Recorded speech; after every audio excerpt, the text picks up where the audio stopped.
At a local high school studying mental illness are taking it to a whole new level by creating an entire community campaign as a class project.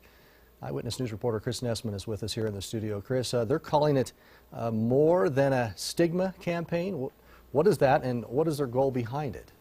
Well, Todd, the students at Campus Academy hope to help end the stigma against people with mental illness, hence where it comes from, and they hope to encourage people to be more accepting about getting proper treatment.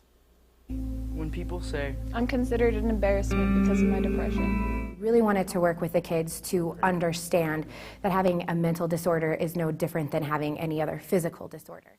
So we had a speaker come to class, Mr. Molino, a behavioral interventionist, and he asked everyone in our class who had been affected by someone who suffered from a mental illness, and every single person in our class raised their hand.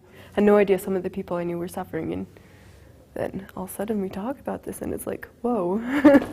So first what we did, we have our own content groups, which is where we each have our own mental disorder. Things like depression, anxiety, bipolar, schizophrenia, PTSD, OCD, etc.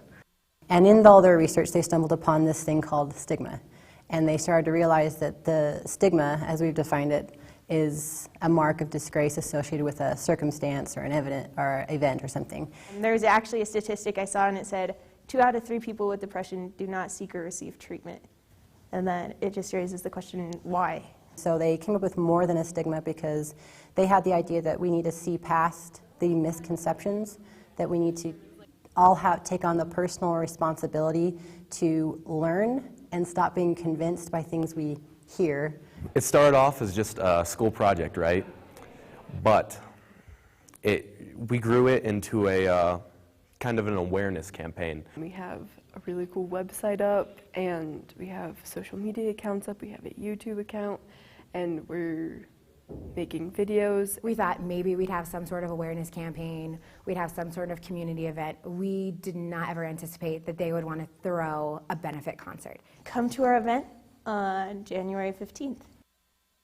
And as you just heard, that benefit concert is on January 15th. The event starts with food and information booths at 5, and the concert begins at 7, and it is at Campus Academy here in Idaho Falls. It costs $5 a person, with 4 of those dollars going to help the Behavioral Health Center in Idaho Falls.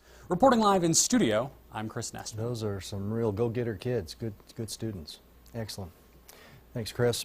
Students are working to make this an annual event and plan on getting next year's sophomores to take on the campaign. The Boy